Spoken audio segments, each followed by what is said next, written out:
This year feels different. Not because everything is perfect, but because we're still here, still standing, still believing, still choosing joy even after everything we survived. Last year taught me how to pray when my heart was tired, how to praise when I didn't understand, and how to protect my peace even when life tried to steal it.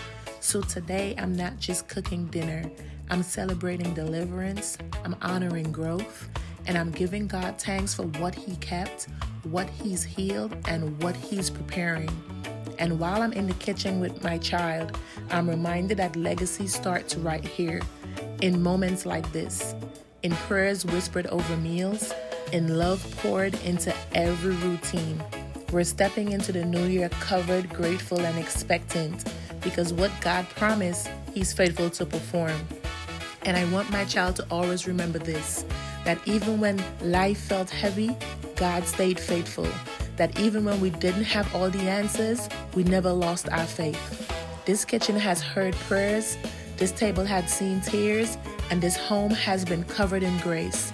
We didn't just make it into a new year, we were carried into it, protected into it, positioned into it. So tonight, we're not just eating a meal, we're honoring survival.